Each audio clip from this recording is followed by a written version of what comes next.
I'm Captain Alexandra Hayes, 38 years old, and I run one of the Army's defense programs that most people never even hear about. For years, I showed up for my family, attending my father's galas, standing quietly while he praised my brother's business deals, and letting my own service be treated like background noise.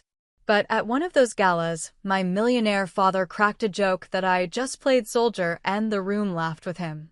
Then the Secretary of Defense took the mic, and everything changed. Have you ever been dismissed or humiliated by someone you gave everything to? If so, drop your story in the comments. You're not alone. Before I dive into what happened, let me know where you're watching from. And if you've ever had to stand up for yourself after being disrespected, hit that like button and subscribe for more true stories about boundaries and respect. What happened next might surprise you. I've spent the better part of 15 years learning that respect and loyalty don't always flow in the same direction. At 38, I command a defense program that most people have never heard of, but that keeps this country safer than they'll ever know. My father, Richard Hayes, built a fortune in defense contracting, and for most of my life, I believed that made us a team. Growing up in the Hayes household meant understanding that success had a very specific definition. Richard Hayes didn't measure achievement in medals or commendations or the quiet satisfaction of a job done right. He measured it in contracts signed, in profit margins, in the kind of wealth that bought respect at charity galas and political fundraisers. My brother Michael understood this from an early age. He joined the family business straight out of college, learned to speak my father's language of numbers and influence, and earned the kind of praise that came with quarterly reports and board meetings. I chose a different path. The Army called to me in ways that boardrooms never could. There was something about the clarity of military service, the way duty and honor weren't abstract concepts, but daily realities, that drew me in. My father never understood it, but he didn't oppose it either. In those early years, he seemed almost proud in his way. He'd introduce me at social events as my daughter, the officer, and there was a warmth in his voice that made me think he saw value in what I was building. The Hayes family had always been about image. My father understood that a daughter in uniform added a certain legitimacy to his defense contracting empire. It looked good having family members who served. It suggested that his business interests and his personal values aligned, that when he sold equipment to the military, it wasn't just about profit, it was about supporting the mission his own daughter had chosen. For years, I played my role willingly. I attended his charity events, smiled for photographs, and made polite conversation with his clients and political contacts. I covered for him when his schedule was too packed for family obligations, stepped in as the dutiful daughter when he needed someone to represent the family name. It never occurred to me that there was anything transactional about our relationship. I thought I was being loyal. I thought he appreciated my support. Michael and I had grown up close, despite the 7-year age gap between us. He was the golden child, the one who would carry on the family legacy, but he never made me feel like an outsider. When I commissioned as a second lieutenant, he was genuinely proud. When I made captain ahead of schedule, he celebrated with champagne and genuine enthusiasm. We were different people with different ambitions, but we were family. The shift began gradually. As Michael took on more responsibility in the business, as his contributions to the bottom line became more substantial, my father's praise for him grew more elaborate and more public. At family dinners, the conversation increasingly revolved around contracts Michael had secured, deals he'd negotiated, relationships he'd built with Pentagon procurement officials. My father would beam as he described how Michael was funding the Army through the defense contracts he managed. My own career progression seemed to register differently with him. When I was selected for advanced training programs, when I was assigned to increasingly critical positions, when my recommendations began shaping policy at levels far above my rank, my father would nod politely and change the subject. It wasn't that he disapproved, it was that he couldn't see how my achievements translated to the kind of success that mattered in his world. The Hayes family social circle reflected my father's values. His friends were executives, lobbyists, and politicians who understood power in terms of influence and wealth. In their conversations, Michael was a rising star, a young man who understood how to make things happen in Washington. I was Richard's daughter who played at being a soldier. I started noticing the subtle shifts in how I was introduced at events. Where once I had been Captain Hayes, my daughter the officer, I became my daughter Alexandra, with military service mentioned as an afterthought, if at all. When people asked about my work, my father would deflect with jokes about how I marched around in uniform, while Michael handled the real work of supporting the military through business. The rewriting of history was perhaps the most painful part.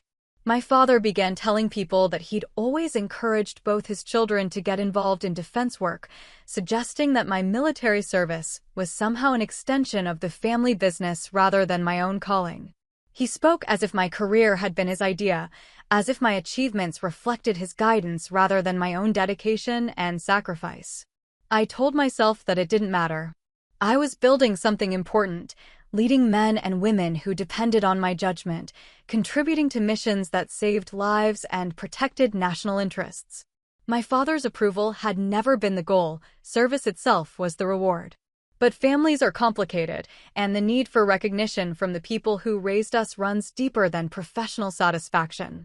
Michael began adopting our father's perspective.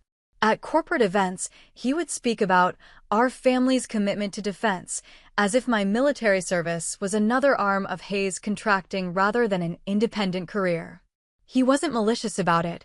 He genuinely seemed to believe that we were all part of the same enterprise, that his business success and my military achievements were different sides of the same coin. I stayed quiet through all of this. I attended the galas, smiled for the cameras, and maintained the image of family unity that my father valued so highly. When people asked about my work, I gave polite, general answers and redirected conversations back to topics that made everyone more comfortable. I told myself I was being professional, avoiding the kind of self-promotion that felt unseemly for an officer. But silence has its costs.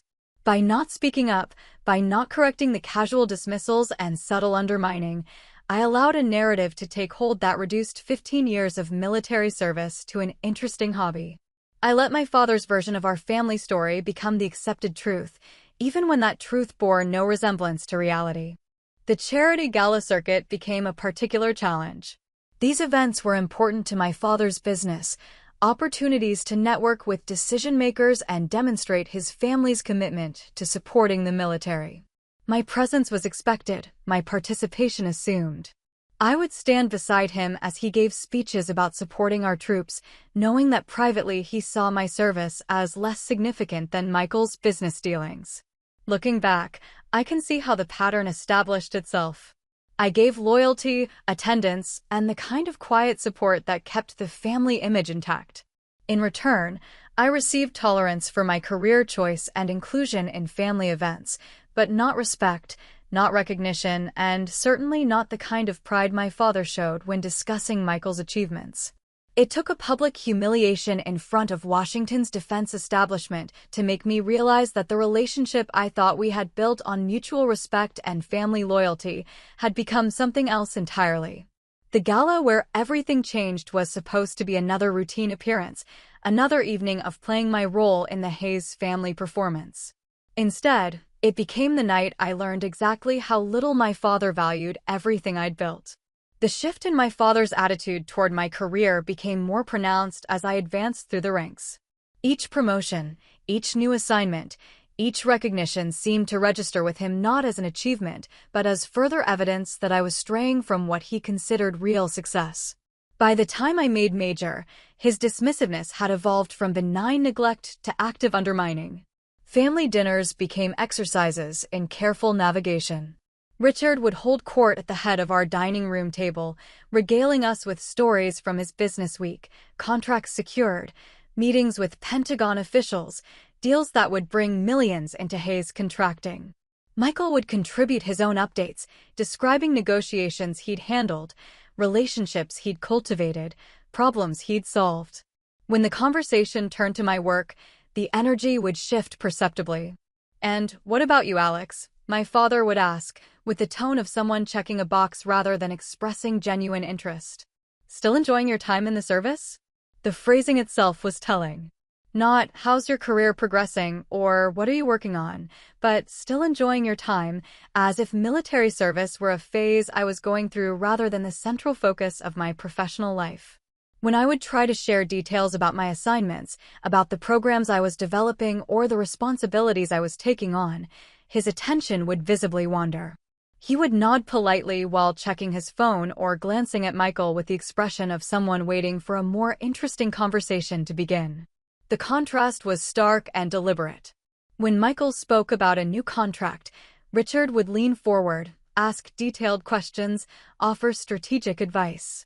He would beam with pride as he described to friends how his son was funding the army through the sophisticated defense deals he managed. Michael's achievements were dissected and celebrated, analyzed for their broader implications, held up as evidence of the Hayes family's contribution to national security. My accomplishments were acknowledged with a different vocabulary entirely. When I was selected for the Army War College, when I was assigned to increasingly sensitive positions, when my recommendations began influencing policy at the highest levels of defense planning, my father's response was consistently diminishing. I wasn't advancing in my career, I was moving up through the ranks. I wasn't taking on critical responsibilities, I was staying busy with military things. I wasn't building expertise that shaped national security policy, I was marching around in uniform. The social circle my father cultivated reinforced these attitudes. Hayes' contracting success had opened doors to Washington's defense establishment, and Richard had built relationships with executives, lobbyists, and politicians who shared his worldview. In their conversations, value was measured in dollars and influence, in contracts awarded and access granted. Michael fit seamlessly into this world. He spoke their language, understood their priorities, and could contribute meaningfully to discussions about the business side of defense policy. I was an anomaly in these circles. My perspective was operational rather than commercial, focused on mission effectiveness rather than profit margins. When defense contractors gathered to discuss market opportunities, I had little to contribute. When lobbyists strategized about upcoming appropriations bills, my insights were irrelevant. I wasn't part of the ecosystem that mattered to my father's professional relationships. Richard began introducing me differently at his social events.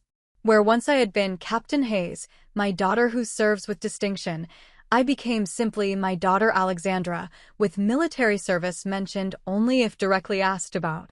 He would deflect questions about my work with dismissive comments about how I had chosen to serve in my own way, while Michael handled the serious business of supporting the military through contracting.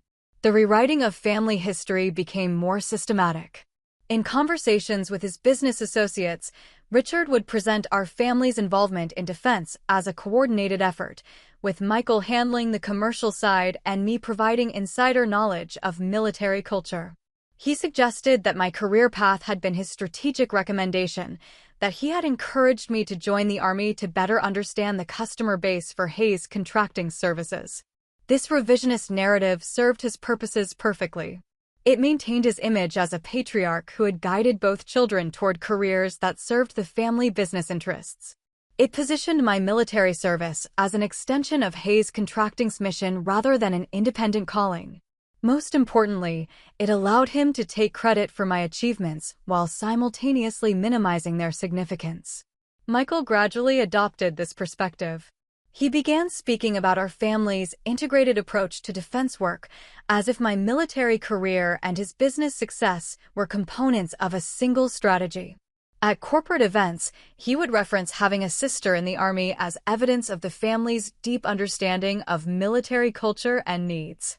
He wasn't consciously dismissive of my achievements, but he had internalized the idea that they were valuable primarily for how they enhanced the family business. The most painful aspect of this transformation was watching it happen without any acknowledgement from either of them that anything had changed. Richard and Michael genuinely seemed to believe that their evolving narrative was accurate, that my military service had always been understood in the context of supporting the family's defense industry involvement. They weren't deliberately rewriting history. They had convinced themselves that this had always been the story. Professional recognition outside the family began to highlight the disconnect. When I was selected for senior-level assignments, when military publications featured my work, when Pentagon officials sought my input on critical programs, the achievements seemed to register with my father as interesting anomalies rather than evidence of career progression. He would congratulate me politely, but without the enthusiasm he showed for Michael's business successes. The comparison became more explicit over time. At family gatherings, Richard would openly contrast our career paths, praising Michael for his business acumen while describing my service in terms that suggested it was less substantial. "Michael deals with the real work," he would say, "while Alex just marches around in uniform." The comment was presented as light-hearted family teasing, but the underlying message was clear and consistent. I maintained my silence through all of this, telling myself that family harmony was more important than personal recognition. I continued attending Richard's social events, continued playing the role of the dutiful daughter who supported the family's public image. When people asked about my military service, I gave brief, modest responses that didn't challenge the narrative my father preferred. I convinced myself that I was being professional by not promoting my own achievements or correcting misperceptions about my career. But silence enabled the narrative to solidify. By not speaking up, by not correcting the casual dismissals and systematic undermining, I allowed my father's version of our family story to become accepted truth. My military service became a footnote in the Hayes contracting success story rather than an independent achievement worthy of respect and recognition. The warning signs were there, growing more obvious with each family dinner, each social event, each casual dismissal of my career. But I was invested in maintaining the relationships that had defined my family identity for 38 years. I told myself that my father's approval wasn't necessary for my professional satisfaction, that the respect of my military colleagues was more important than recognition from someone who couldn't understand the value of service over profit. I was wrong about many things, but mostly I was wrong about the cost of that silence. The Willard Intercontinental's ballroom had been transformed into Richard Hayes's vision of Washington power. Crystal chandeliers cast warm light over tables arranged with military precision, each place setting polished to perfection. The charity gala was his signature event, an annual demonstration of Hayes Contracting's commitment to supporting veterans' causes and, more importantly, an opportunity to showcase his influence within the defense establishment. I stood near the back of the room, watching my father work the crowd with practiced ease. At 62, Richard Hayes commanded attention effortlessly. His handshake was firm, his smile genuine enough to seem real, and his ability to remember personal details about everyone from Pentagon procurement officers to congressional staffers was genuinely impressive. This was his element, a room full of people who mattered, conversations that could influence policy and contracts, the kind of networking that translated directly to business success. Michael moved through the crowd with similar confidence, though his approach was more contemporary. Where Richard projected old-school authority, Michael radiated the kind of smooth professionalism that his generation had perfected. He was discussing market trends with a group of defense executives when I caught his eye across the room. He nodded briefly, acknowledging my presence without breaking from his conversation. I had arrived in uniform, as expected. The charity supported veterans' job training programs, and my presence in dress blues served multiple purposes. It demonstrated the family's personal connection to military service, provided visual authenticity to the evening's mission, and satisfied my father's need for props that enhanced his narrative about supporting the troops. I understood my role and had played it dozens of times before. The evening's program was predictable. Dinner would be served while Richard made his rounds, ensuring that every important guest felt personally welcomed. After dessert, there would be speeches, first from a general or senior Pentagon official thanking Hayes Contracting for its support, then from a program beneficiary describing how the charity's assistance had changed their life, and finally from Richard himself, delivering the kind of remarks that balanced humility with pride, service with success. What I didn't anticipate was seeing Secretary of Defense Karen Mitchell at a corner table, engaged in quiet conversation with a small group of senior military officials. Her presence elevated the evening's significance considerably. Cabinet-level officials didn't attend private charity galas without good reason, and her attendance suggested that Hayes' contracting's influence reached higher than I had realized. The dinner conversation at my assigned table was pleasant but familiar. I sat with a mix of military retirees, defense industry executives, and political staffers, discussing topics that ranged from Pentagon budget priorities to upcoming personnel changes in key commands. My contributions were welcomed and respected. These were people who understood military culture and valued professional expertise. For a brief period, I felt genuinely comfortable, surrounded by colleagues who appreciated what I had built over 15 years of service. Richard took the podium after dessert, his bearing confident and commanding. He began with the expected acknowledgments, thanking guests for their support and outlining the charity's achievements over the past year. His speaking style was polished and engaging, the product of decades spent addressing similar audiences. He knew how to balance statistics with emotional appeals, how to make donors feel both generous and wise for supporting his cause. Then the tone shifted. Richard's expression became more personal, his voice warmer as he transitioned into what appeared to be impromptu remarks about his family's commitment to supporting the military. He gestured toward Michael, praising his son's role in securing defense contracts that supported critical military programs. The audience responded with appreciative applause as Richard described how Michael was funding the Army through the sophisticated deals he negotiated. I felt the familiar tightness in my chest that came with these moments. Richard was building toward something, and his glance in my direction suggested that I would be part of whatever came next. I straightened in my chair, preparing for the usual polite acknowledgement of my service that would balance the praise he had just lavished on Michael. Instead, Richard's expression shifted to something that looked almost like amusement. He paused, letting the applause for Michael fade, then spoke the words that would fracture our family permanently. You know, it's interesting how families contribute to the mission in different ways. My son funds the Army through the critical contracts he secures, while my daughter just plays soldier. The laughter that rippled through the ballroom was immediate and genuine. Several hundred guests found Richard's comment genuinely funny, the idea that one child handled the serious business of military support while the other engaged in something more recreational. The applause that followed was enthusiastic, appreciating what seemed like charming self-deprecation from a proud father. I felt the blood drain from my face. The public humiliation was complete and deliberate, delivered with perfect timing to maximize its impact.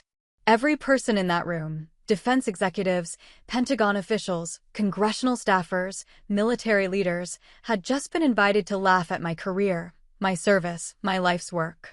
The cameras that had been documenting the evening captured my reaction, ensuring that this moment would be preserved and potentially distributed beyond the ballroom. Richard's smile was triumphant as he basked in the audience's response. He had achieved exactly what he intended, positioning Michael as the substantial contributor to national defense while reducing my 15-year military career to an amusing hobby. The joke worked because it fit the narrative he had been building for years, the story that his business success represented real support for the military, while my service was symbolic at best. I maintained my composure through years of military training and personal discipline. I didn't react visibly, didn't allow my expression to betray the fury and humiliation I felt.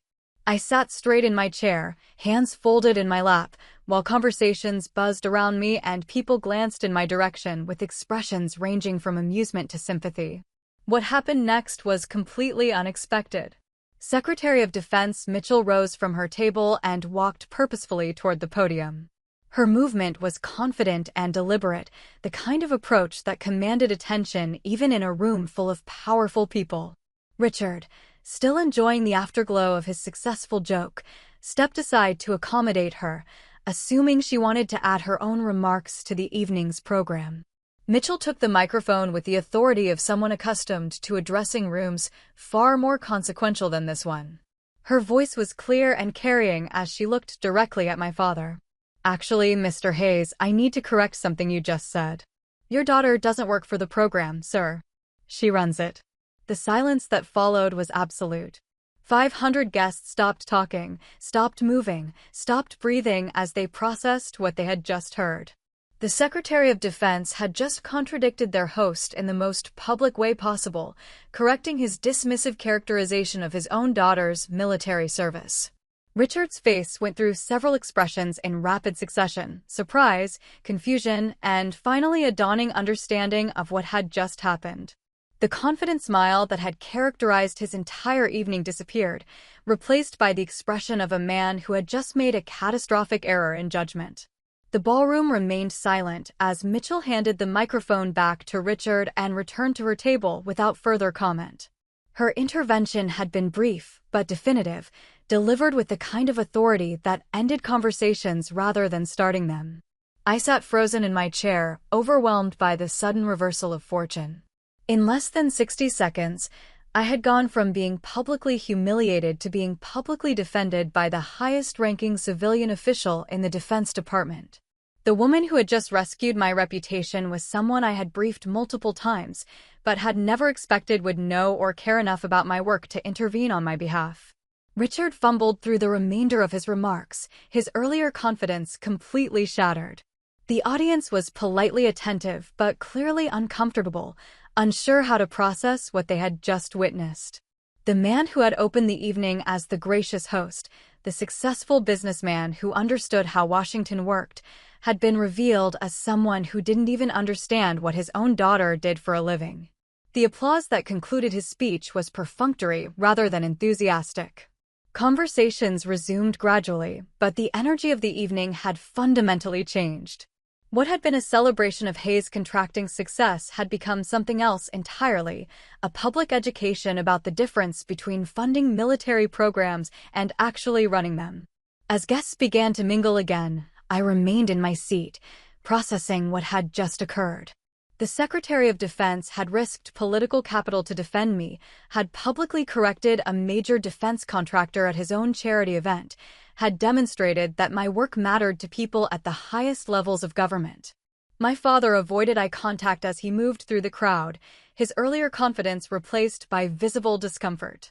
The evening that was supposed to showcase his family's contribution to national security had instead highlighted his fundamental misunderstanding of his own daughter's role in that mission. The aftermath of the gala settled over our family like a heavy silence that no one quite knew how to break. In the 3 days following Secretary Mitchell's public correction, Richard had made himself scarce, canceling our usual Sunday dinner and avoiding the kind of casual phone calls that had been routine for years. When Michael finally reached out, his tone carried a mixture of frustration and damage control that told me everything I needed to know about how the family was processing what had happened. "Alex, we need to talk about the other night," he said during a carefully neutral phone conversation that felt more like a business negotiation than a family discussion. "Dad's pretty shaken up about the whole thing. He feels like you blindsided him." The accusation was remarkable in its complete reversal of reality. In Michael's version of events, I had somehow orchestrated my own public humiliation and subsequent defense, manipulating the situation to embarrass our father in front of his most important business contacts. The possibility that Richard had brought the consequences on himself through his own dismissive comments seemed not to have occurred to either of them. "I didn't say anything to Secretary Mitchell," I replied, keeping my voice level despite the anger building in my chest. "I had no idea she was going to respond to Dad's speech." "But you knew, right?" Michael pressed. "You knew you were running some big program and you never told us. Dad's been telling people for years that you work in military logistics or something." Now he looks like an idiot. The conversation revealed the depth of their misunderstanding. Michael genuinely believed that I had been deliberately withholding information about my career, keeping my family in the dark about my responsibilities and achievements. He couldn't conceive that Richard's ignorance about my work was the result of years of dismissive disinterest rather than secretive behavior on my part. "I've tried to talk about my work," I said, remembering countless family dinners where my attempts to share professional updates had been met with polite disinterest and rapid subject changes. "Dad's never been interested in the details." "Well, maybe you should have been more specific," Michael replied, his tone suggesting that I bore responsibility for our father's misconceptions. "Maybe you should have made it clear that you were running something important instead of just talking about military stuff all the time." The phrase stung because it captured exactly how my family had categorized my entire career as undifferentiated military stuff rather than specific achievements and responsibilities that deserved recognition and respect. Michael's frustration wasn't about my failure to communicate. It was about my failure to protect the family narrative that positioned his business success as more significant than my military service. "This whole thing is unnecessary drama," he continued, warming to his theme. "Dad's embarrassed, his business relationships are awkward, and for what? So you can prove a point about your job?" The characterization of Secretary Mitchell's intervention as drama created by me was breathtaking in its selfishness. Michael couldn't see past the inconvenience that public truth had created for the family's preferred fiction. The possibility that I had been hurt by years of dismissive treatment, that I deserved better than being reduced to a punchline at my father's charity gala, was irrelevant compared to the damage done to Richard's reputation. I ended the conversation without resolution, knowing that further discussion would only deepen the gulf that had opened between us. Michael's loyalty was to the family system that benefited him, not to any principles of fairness or truth that might complicate that system. He wanted me to apologize for the embarrassment my achievements had caused, to smooth over the awkwardness created by Secretary Mitchell's public correction. The days that followed were marked by a peculiar isolation. Colleagues at work congratulated me on the recognition, having heard about the evening through Washington's military gossip network. Word had spread quickly that the Secretary of Defense had publicly defended an Army captain against her own father's dismissive comments, and the story was generally interpreted as evidence of high-level respect for my work. But the professional validation only highlighted the personal cost of the evening. The people who worked with me understood the significance of what had happened. My own family saw it as an inconvenient complication of their preferred narrative. I had spent 15 years building a career that mattered, earning respect from the highest levels of government, and my father's first instinct was to view that success as embarrassing rather than celebrated. Major Daniel Ortiz found me in my office on Thursday afternoon, bringing coffee and the kind of direct conversation that had characterized our friendship since we'd served together in Afghanistan 7 years earlier. Daniel understood military culture and family dynamics in ways that made him an ideal confidant for situations like this. "So I heard your dad learned something interesting about your job this weekend," he said, settling into the chair across from my desk with an expression that balanced sympathy with barely contained amusement. "Secretary Mitchell didn't have to do that," I replied, though even as I said it, I knew I was grateful that she had. "It just made everything more complicated." "Complicated for who?" Daniel asked. "Complicated for your dad, who's been dismissing your career for years. Or complicated for you, because someone finally set the record straight." The distinction was important. The complexity wasn't inherent in the situation. It was created by a family system that preferred comfortable fiction to uncomfortable truth. Secretary Mitchell's intervention had been necessary precisely because years of polite silence had allowed my father's misconceptions to become entrenched and public. "He's my father," I said, falling back on the loyalty that had guided my behavior for 38 years. "I don't want to humiliate him." "Alex, he humiliated you," Daniel replied, his voice gentle but firm. "In front of 500 people, including some of the most senior leaders in defense policy. He reduced 15 years of distinguished service to a joke, and he did it deliberately. Secretary Mitchell just reminded everyone in that room of who you actually are." The conversation forced me to confront the reality I had been avoiding. My father's comment hadn't been an innocent mistake or poor word choice. It had been a calculated attempt to diminish my achievements in service of elevating Michael's business success. He had used me as a prop in his own narrative, secure in the knowledge that I would maintain the family loyalty that had always protected him from consequences. But Secretary Mitchell had disrupted that calculation. She had reminded the room that respect must be earned rather than assumed, that achievements speak louder than family connections, and that truth matters more than convenient fiction. Her intervention had been brief but definitive, exactly the kind of leadership that had made her one of the most respected figures in government. "The thing is," Daniel continued, "your dad's not angry because he was wrong about your job. He's angry because he got caught being wrong in front of people who matter to his business. This isn't about family relationships. It's about his professional embarrassment. The insight crystallized something I had been struggling to articulate. Richard's avoidance since the gala wasn't motivated by shame about how he had treated me or remorse about publicly dismissing my career. It was motivated by embarrassment about how his ignorance had been exposed to his most important business contacts. His concern was reputational rather than relational. Michael's frustration followed the same pattern.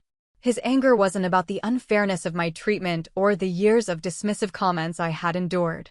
It was about the inconvenience that truth had created for the family's business interests. He wanted me to minimize the significance of what had happened, to help restore the narrative that positioned our family's defense industry connections as more important than my military service. "So, what do you do now?" Daniel asked. The question hung in the air as I considered options that all seemed to carry significant costs. I could apologize for the embarrassment my achievements had caused, restore family harmony by accepting responsibility for their misconceptions about my career. I could maintain the silence that had characterized my response to years of dismissive treatment, allowing the family system to reset itself without addressing the underlying problems. Or I could acknowledge that respect can't be negotiated or earned through accommodation. I could recognize that people who truly care about your well-being don't ask you to minimize your achievements to protect their comfort. I could accept that family loyalty should flow both ways, and that relationships built on one-sided sacrifice aren't sustainable or healthy. The decision, when it came, felt less like a choice than a recognition of what had already changed. Secretary Mitchell's intervention hadn't created the problems in my family relationships. It had revealed problems that had been building for years. The gala had simply made visible the reality that my father valued his business image more than his daughter's dignity, and that Michael prioritized family convenience over family fairness. I wasn't ready to burn bridges, but I was ready to stop building them by myself. The phone call came on a Tuesday morning, Richard's voice carrying the particular tone of frustrated authority that had characterized his approach to family management throughout my childhood. He wasn't calling to apologize or acknowledge what had happened at the gala. He was calling to manage a situation that had become inconvenient for his business relationships. "Alex, I need you to understand something," he began without preamble. "This whole thing with Secretary Mitchell has created problems for me. People are asking questions, making assumptions about our family dynamics. I need you to help me fix this." The request was classic Richard Hayes, acknowledging a problem only in terms of its impact on his interests, seeking solutions that restored his comfort rather than addressing underlying issues. He wanted me to participate in damage control, to help rebuild his reputation without examining why it had been damaged in the first place. "What kind of problems?" I asked, though I suspected I already knew the answer. "Business problems," he replied, his voice tight with frustration. "The Brennan Group wants to know why the Secretary of Defense felt the need to correct me about my own daughter's career. Senator Walsh's chief of staff asked me yesterday if there were family tensions that might affect our lobbying strategy. I'm getting questions I shouldn't have to answer." The litany of professional consequences was revealing. Richard's embarrassment wasn't about how he had treated me or what his comments had revealed about his understanding of my career. He was concerned about how the incident had affected his business relationships, how his professional credibility had been damaged by his ignorance about his own daughter's achievements. "Dad, maybe the solution is just being more accurate about what I do," I suggested, keeping my voice neutral despite the anger building in my chest. "That's not the point," he snapped. "The point is that you made me look bad in front of 500 people. You could have warned me that you were running some important program. You could have prepared me instead of letting me walk into that situation blind." The accusation was remarkable in its complete reversal of responsibility. In Richard's version of events, I bore responsibility for his misconceptions about my career, his years of dismissive comments, and the public embarrassment that resulted from his own ignorance. He couldn't conceive that his lack of knowledge about my work was the result of his own disinterest rather than my failure to educate him. "I've tried to talk to you about my work for years," I replied, my patience finally wearing thin. "Every time I mention my assignments or responsibilities, you change the subject or make jokes about me playing soldier." Don't be dramatic, Richard said, his tone suggesting that my memories of years of dismissive treatment were somehow fabricated or exaggerated. I've always been supportive of your military career. But there's a difference between being supportive and understanding every detail of what you do. The conversation revealed the depth of his self-deception. Richard genuinely believed that his polite tolerance of my career choice constituted support, that his lack of interest in my achievements was reasonable rather than dismissive. He had convinced himself that his ignorance about my work was normal rather than the result of years of deliberate indifference. Here's what's going to happen, he continued, shifting into the authoritative tone that had always signaled the end of discussion in our family. The Veterans Foundation dinner is next month, and I need you there. I need you to help me demonstrate that our family is united, that there's no tension between us. People need to see that we're on the same team. The demand was quintessentially Richard, asking me to participate in repairing damage I hadn't created, to help restore a family image that had been built on systematic dismissal of my achievements. He wanted me to provide cover for his embarrassment without acknowledging why that embarrassment was justified. Dad, I don't think I can do that, I said, the words emerging before I had fully processed the decision to speak them. The silence that followed was profound.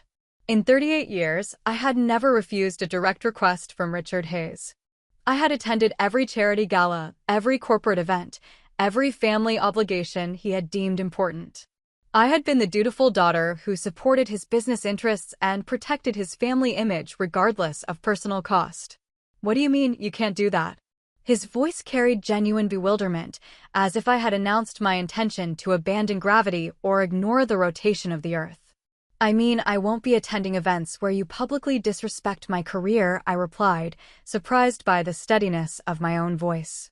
I won't smile for cameras while you reduce 15 years of military service to a joke.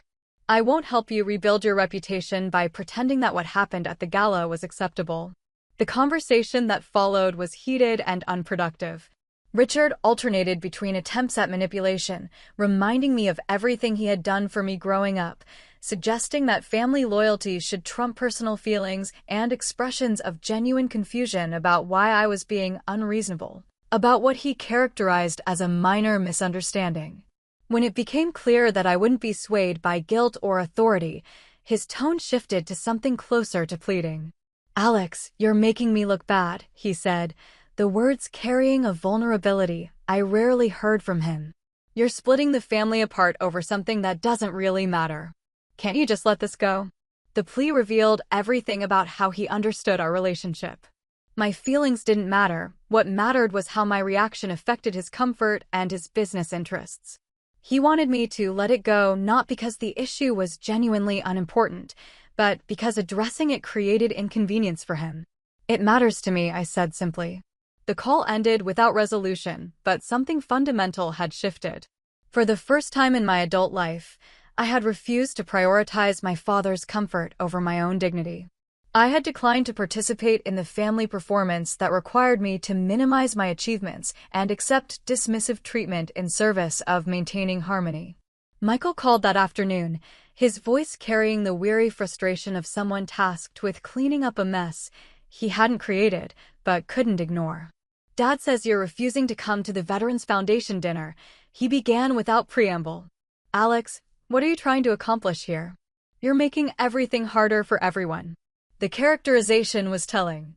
In Michael's view, my decision to establish boundaries was the source of family difficulty rather than a response to years of dismissive treatment. He couldn't see past the inconvenience my boundaries created to consider whether those boundaries might be justified. I'm not trying to accomplish anything, I replied. I'm just not willing to be publicly disrespected anymore. It was one comment, Michael said, his tone suggesting that I was overreacting to a minor incident. Dad didn't mean anything by it. You know how he is at these events, he's just trying to entertain people. The minimization was consistent with how my family had always handled conflict. Any concern I raised was characterized as oversensitivity. Any boundary I attempted to establish was dismissed as unnecessary drama. Michael genuinely seemed to believe that years of dismissive comments and systematic undermining could be excused as entertainment. Michael, would you accept being publicly mocked at your own industry events? I asked. Would you smile and attend dinners where Dad joked about your work being unimportant? The question seemed to catch him off guard. He paused, apparently considering for the first time how he might feel if our roles were reversed, if his business success was consistently minimized while my military achievements were celebrated. That's different, he said finally. My work directly supports the family business. We're all on the same team. The response revealed the depth of his blind spot. Michael couldn't conceive that my military service had value independent of its relationship to Hayes' contracting interests. In his worldview, achievements mattered only insofar as they contributed to the family's business success, and since my career didn't directly benefit their bottom line, it was inherently less significant. We're supposed to be on the same team, I corrected. But teams support all their members, not just the ones who generate revenue. The conversation continued for another 20 minutes, with Michael alternating between attempts at guilt-tripping, reminding me of family obligations and shared history, and expressions of genuine confusion about why I was being so stubborn about what he saw as a minor family disagreement. When he finally accepted that I wouldn't change my position, his tone shifted to something closer to resentment. Fine, he said. But don't expect Dad to just get over this. You're asking him to admit he was wrong in front of his entire professional network. You're asking him to damage his business relationships to protect your feelings. The framing was remarkable in its complete inversion of reality. I wasn't asking Richard to damage his business relationships. I was asking him to stop using me as a prop in maintaining those relationships. I wasn't demanding that he admit wrongdoing to his professional network. I was declining to help him cover up his ignorance about his own daughter's career. But Michael couldn't see the distinction. In his view, my refusal to participate in damage control was equivalent to an attack on the family's business interests. My decision to establish boundaries was an act of disloyalty rather than self-protection. The weeks that followed my decision were marked by a strange sense of relief mixed with profound sadness. I had spent 15 years building a military career while simultaneously managing family relationships that required me to minimize my achievements and accept dismissive treatment. For the first time, I was prioritizing my own dignity over family harmony, and the freedom was both exhilarating and isolating. Colleagues at work noticed the change in my demeanor. Major Ortiz commented that I seemed more confident, less apologetic about taking credit for my achievements. Other officers who had heard about the Gala incident expressed support for my decision to establish boundaries with family members who didn't respect my service. The military community, it turned out, had been watching my situation with more interest than I had realized. Several senior officers shared stories about their own struggles with family members who didn't understand or value military service. The consensus was clear: respect must be mutual, and relationships that require you to diminish your achievements aren't worth maintaining at any cost. But professional support couldn't eliminate the personal loss I felt. Richard and Michael were the only family I had, and our relationships had been central to my identity for 38 years. Choosing self-respect over family harmony meant accepting that I might lose connections that had shaped my entire life. The isolation was temporary, but the decision was permanent. I had learned that boundaries aren't built through compromise or negotiation. They're established through consistent action and maintained through persistent refusal to accept unacceptable treatment. Secretary Mitchell's intervention at the Gala had reminded me who I actually was, but my response to that intervention was teaching me who I intended to be. For the first time in my adult life, I was prioritizing truth over comfort, dignity over harmony, and self-respect over family expectations. The cost was significant, but the alternative, continued participation in a family system that required me to diminish my achievements and accept dismissive treatment, had become intolerable. The consequences of my decision rippled through Richard's world in ways that became apparent gradually, like cracks spreading through a foundation under stress. The Veterans Foundation dinner proceeded without my attendance, but my absence was noted by people who mattered to my father's business relationships. When the daughter of a major defense contractor declines to attend a military charity event, questions get asked. Word traveled through Washington's defense establishment with the peculiar efficiency that characterizes gossip in small, interconnected communities. The story of Secretary Mitchell's correction at the Hayes Gala had already circulated among Pentagon officials and congressional staffers.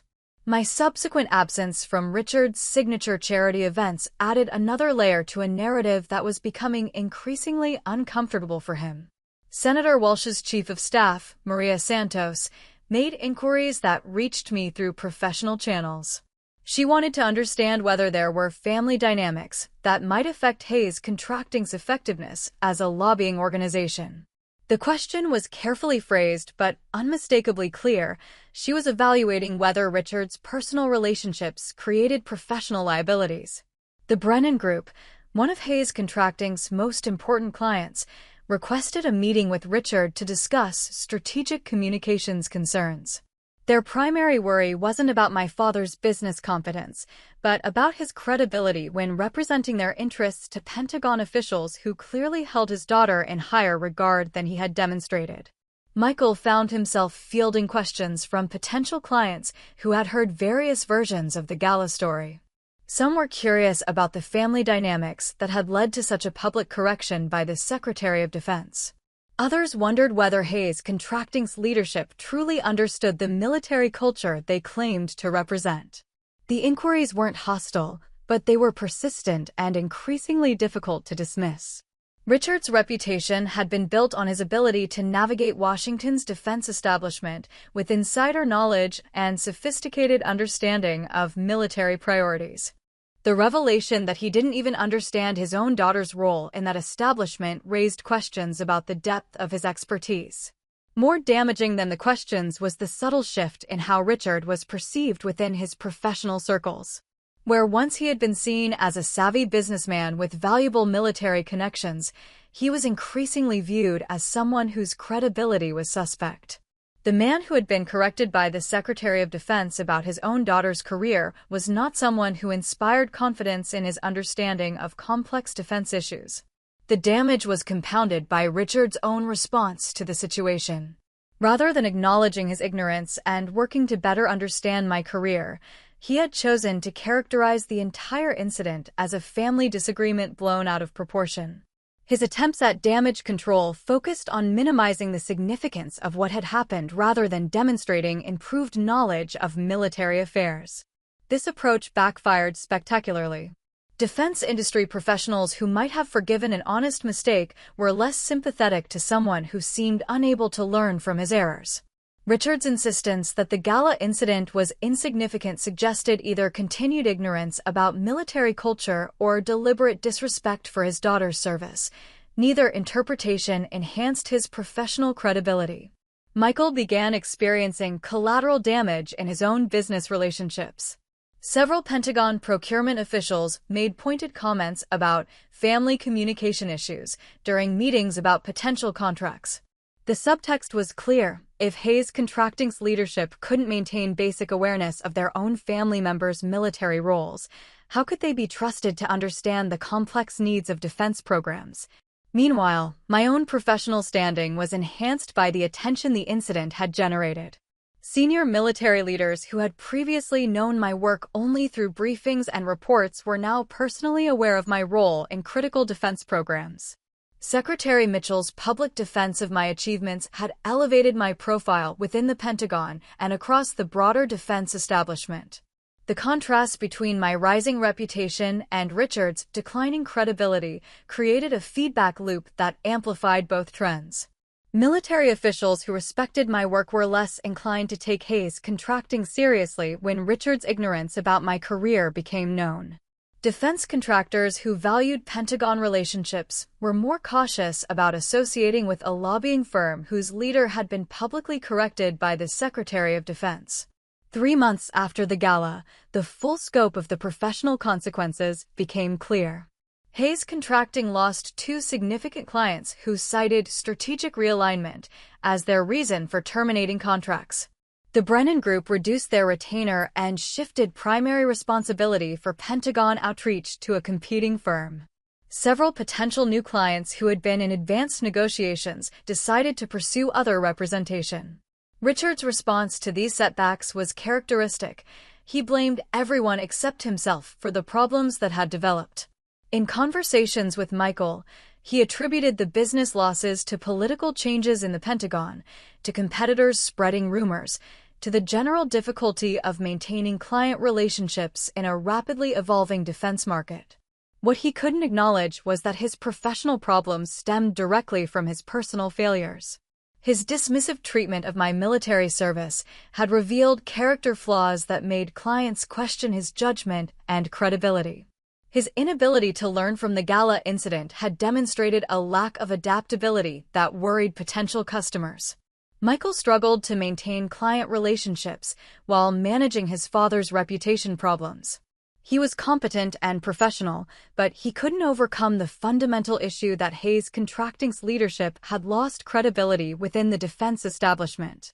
His attempts to distance the company from Richard's personal problems were undermined by the family name and by his own participation in years of dismissive treatment toward my career. The irony was profound and painful. Richard had spent years positioning himself as someone who understood military culture and could effectively represent defense industry interests to Pentagon officials. His systematic dismissal of his own daughter's military achievements had ultimately undermined the very expertise he claimed to possess. The business consequences were significant, but the personal isolation was more devastating for Richard. He had built his social identity around his success as a defense contractor, his influence within Washington's establishment circles, his reputation as someone who could navigate complex relationships between industry and military leadership. Now he was increasingly seen as unreliable and out of touch. Invitations to important events became less frequent. Requests for his strategic advice diminished. The social circle that had provided validation and professional opportunities for decades began treating him with polite distance rather than genuine respect. Michael watched his father's decline with a mixture of frustration and fear. The family business that had provided security and status for both of them was being damaged by Richard's stubbornness and pride. But Michael couldn't bring himself to confront his father directly about the need to acknowledge errors and rebuild relationships. Instead, he began reaching out to me through intermediaries, mutual family friends, former colleagues, anyone who might persuade me to reconcile with Richard and help restore the family's public image. These approaches were always framed as being for the good of everyone involved, appeals to family loyalty and shared interests. But the fundamental problem remained unchanged. Richard and Michael wanted me to accept responsibility for consequences that had resulted from their own behavior. They wanted me to minimize my achievements and participate in damage control without any acknowledgement that their dismissive treatment had been inappropriate. I had learned, through months of maintaining boundaries and watching the results, that respect cannot be negotiated or earned through accommodation. People who truly value your contributions don't ask you to diminish those contributions to protect their comfort. Relationships built on one-sided sacrifice aren't sustainable or healthy. The professional validation I was receiving from military and defense establishment colleagues provided perspective on what healthy professional relationships looked like. These were people who understood the value of my work and expressed that understanding through their actions rather than just their words. The contrast with my family relationships was stark and increasingly impossible to ignore. Richard and Michael claimed to value family bonds, but their version of family required me to accept dismissive treatment and minimize my achievements. They spoke about loyalty while demonstrating that their loyalty was conditional on my willingness to prioritize their comfort over my own dignity. Watching my father's professional decline was painful, but it was also instructive. The consequences he was experiencing weren't the result of my vindictiveness or stubbornness. They were the natural result of his own character flaws and professional limitations being exposed to people who mattered to his business success. For the first time in my adult life, I was witnessing what happened when Richard Hayes faced accountability for his behavior without family members providing cover for his shortcomings. The first sign that something had fundamentally shifted came 6 months after the Veterans Foundation dinner I hadn't attended. Richard called on a Thursday afternoon, his voice carrying none of the authority and frustration that had characterized our previous conversations. Instead, he sounded uncertain, almost tentative, like someone approaching a negotiation from a position of acknowledged weakness. "Alex, I was wondering if you might have time for dinner this weekend," he said, the request emerging without his usual presumption that my schedule would accommodate his preferences. "Just the two of us. I think we need to talk." The invitation was remarkable for what it didn't include. There was no mention of family obligations, no reference to business needs that required my attendance, no suggestion that my participation was expected rather than requested. For the first time in memory, Richard was asking rather than demanding. I agreed to meet him at a small restaurant in Georgetown, neutral territory that wouldn't carry the weight of family history or professional associations. When I arrived, I found him already seated at a corner table, looking older than I remembered and somehow diminished. The confident bearing that had always characterized his public persona seemed muted, replaced by something that approached humility. "Thank you for coming," he said as I sat down, the words carrying genuine gratitude rather than the perfunctory politeness I had expected. "I wasn't sure you would." The conversation that followed was unlike any we had ever had. Richard spoke about the business challenges that had developed since the gala, acknowledging for the first time that his professional problems were connected to his personal behavior. He described losing clients, facing questions about his credibility, watching relationships that had taken decades to build become strained and uncertain. "I've been thinking about what Secretary Mitchell said that night," he continued, his voice careful and measured. "About you running the program rather than just working for it." I realized I didn't even know what program she was talking about. The admission was significant, not because it revealed new information. We both knew that he had been ignorant about my career for years, but because it represented his first acknowledgement that his ignorance was a problem worth addressing.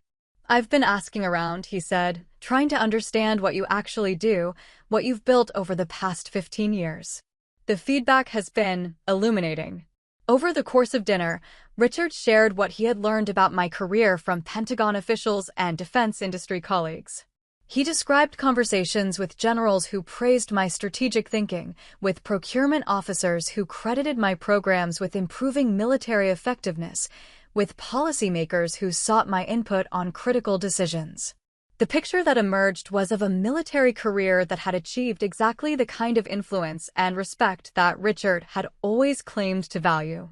My work affected policy at the highest levels, influenced budget decisions worth billions of dollars, and shaped how the military approached some of its most challenging operational problems. "I underestimated what you've built," he said finally, the words emerging slowly as if they were difficult to speak. "I thought Michael's business success was more substantial, more real." I was wrong about that. The apology, when it came, was qualified and incomplete. Richard acknowledged that his comments at the gala had been inappropriate and that his dismissive attitude toward my career had been unfair. But he framed these admissions in terms of his own limitations rather than as recognition of harm done to me. "I should have paid more attention," he said. "I should have understood what you were accomplishing instead of just assuming it was less important than what Michael was doing." The conversation was progress, but it was also frustrating in its limitations. Richard was acknowledging factual errors, his ignorance about my career, his miscalculation of its significance, without fully grappling with the emotional impact of his behavior. He was apologizing for being wrong without addressing the years of dismissive treatment that had preceded his public humiliation. Still, it was more than I had expected from someone who had never previously acknowledged error or expressed regret about anything significant. The man who had raised me to believe that strength meant never admitting weakness was struggling to find words for experiences that required exactly that kind of admission. When I shared details about my work that I had tried unsuccessfully to discuss for years, Richard listened with attention that felt genuine rather than perfunctory. He asked questions that suggested real interest in understanding rather than just gathering information for future conversations. He seemed genuinely surprised by the scope and complexity of what I had been building while he was focused on Michael's business achievements. "Why didn't you tell me it was so important?" he asked at one point, the question revealing the depth of his continuing blind spot. "I tried to," I replied. "Every time I mentioned my work, you changed the subject or made jokes about me playing soldier. You weren't interested in hearing about it." The response seemed to genuinely surprise him, as if his years of dismissive behavior had somehow escaped his own notice.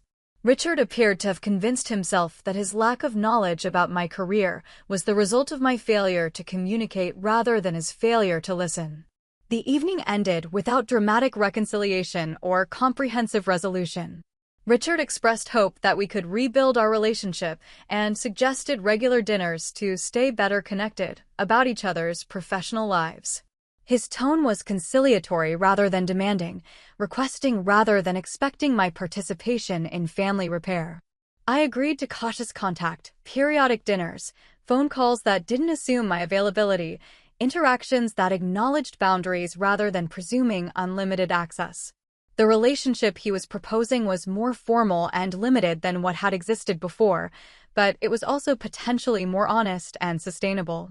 Michael's response to Richard's outreach was complicated and revealing. He supported his father's efforts to repair our relationship, but he was also resentful about what those efforts implied about his own behavior. If Richard needed to apologize for dismissive treatment of my career, then Michael's similar behavior was equally problematic. "I still think you're being too sensitive about all this," he told me during a phone conversation a week after my dinner with Richard. "But if having these conversations makes Dad feel better, then I guess it's worth doing." The characterization of family repair as something done for Richard's benefit rather than because it was inherently right revealed the limitations of Michael's understanding.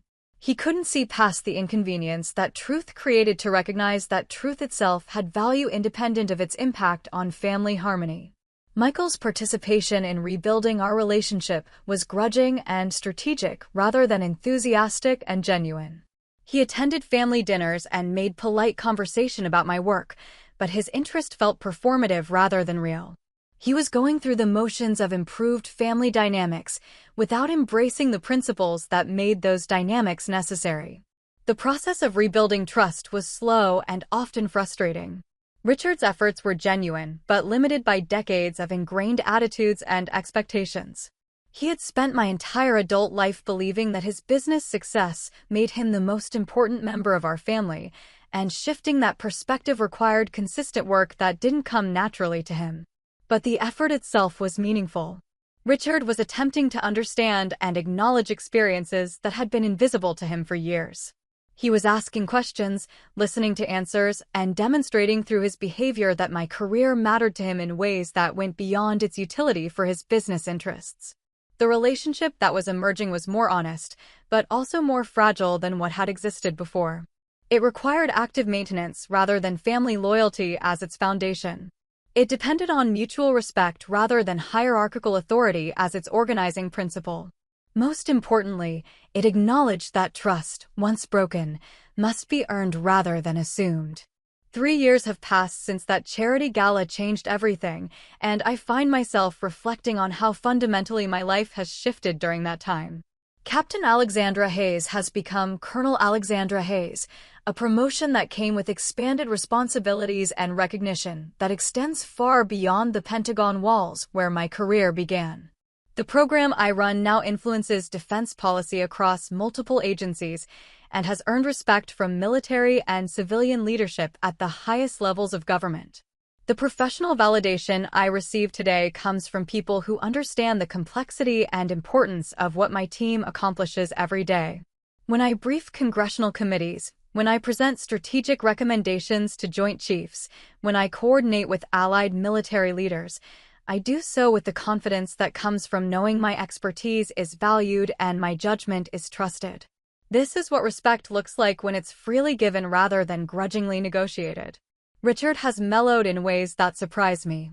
Our monthly dinners have become genuine conversations rather than the performative family interactions that characterized our relationship for so many years. He asks detailed questions about my work and listens to the answers with attention that feels real rather than obligatory. When he speaks about my achievements to his business associates, he does so with accuracy and something that approaches pride. The change in him wasn't sudden or complete. There were months of awkward conversations, tentative apologies, and careful boundary testing as we figured out how to relate to each other as adults with mutual respect rather than as parent and child locked in familiar patterns of authority and accommodation. Richard struggled with the realization that respect must be earned rather than commanded, that relationships require ongoing maintenance rather than just historical loyalty.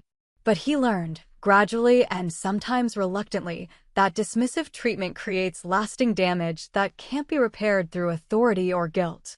He discovered that his daughter's achievements could enhance rather than threaten his own reputation, that having a respected military officer in the family added credibility to his business rather than competing with it. The transformation wasn't motivated by sudden enlightenment about family dynamics or recognition that his behavior had been hurtful. It was driven by the professional consequences of his ignorance and the practical reality that maintaining our relationship required acknowledging my worth rather than minimizing it. Michael remains more complicated. He participates in family dinners and makes appropriate conversation about my career, but his engagement feels dutiful rather than enthusiastic. He has never fully acknowledged the role he played in years of dismissive treatment, never apologized for reducing my military service to a footnote in the Hayes contracting success story. Instead, he treats the current family dynamic as an accommodation to my sensitivity rather than a correction of previous unfairness. He goes through the motions of improved relationships without embracing the principles that make those relationships genuine. His participation is strategic rather than heartfelt, designed to maintain family stability rather than to build authentic connection. I've accepted that Michael may never fully understand why boundaries were necessary or why his behavior needed to change. Some people learn through consequences and others simply learn to manage consequences. Michael falls into the latter category. He has adjusted his behavior enough to maintain family relationships without fundamentally changing his attitudes or values. The professional recognition I've received since the gala has been gratifying in ways that extend beyond career advancement. Military colleagues who knew my work but not my family situation have expressed admiration for how I handled the public humiliation and subsequent boundaries I established. Several senior officers have shared similar stories about family members who didn't understand or respect their military service. The consensus among people who understand both military culture and family dynamics is clear. Respect cannot be negotiated through accommodation, and relationships that require you to diminish your achievements aren't worth preserving at any cost. The lesson extends beyond family dynamics to all relationships, professional, personal, and social.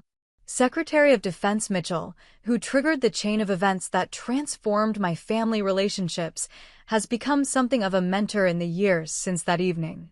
She understood instinctively what I had taken decades to learn, that competence speaks for itself, but sometimes it needs an advocate willing to speak for it when others won't.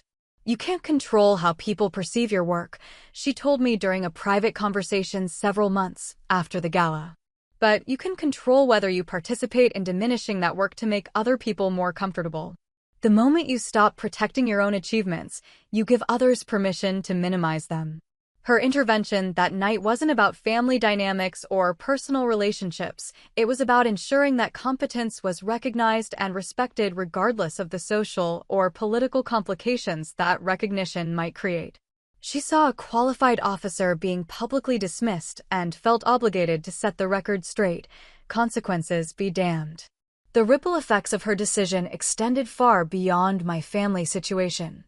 Other military families have referenced the incident when dealing with similar dynamics, using it as an example of why professional achievements deserve recognition independent of family approval or understanding. The story has become part of military culture's ongoing conversation about earning respect through competence rather than assuming it through relationships. Looking back, I can see how the pattern established itself over years of small accommodations and minor compromises. I accepted dismissive comments to avoid family conflict. I minimized my achievements to protect other people's comfort. I participated in narratives that reduced my career to a supporting role in other people's success stories. Each individual accommodation seemed reasonable at the time, but collectively they created a family system that required me to diminish myself to maintain harmony. The gala was simply the moment when that system became visible to people outside our family, when the private dismissiveness became public humiliation. Richard's professional consequences weren't vindictive or orchestrated. They were the natural result of character flaws being exposed to people who mattered to his business success. His clients and political contacts evaluated his credibility based on his demonstrated understanding of military culture, and his ignorance about his own daughter's career raised legitimate questions about that understanding. The justice of it was poetic but not intentional. Richard had built his reputation on understanding the military-industrial complex, on bridging the gap between business interests and military needs.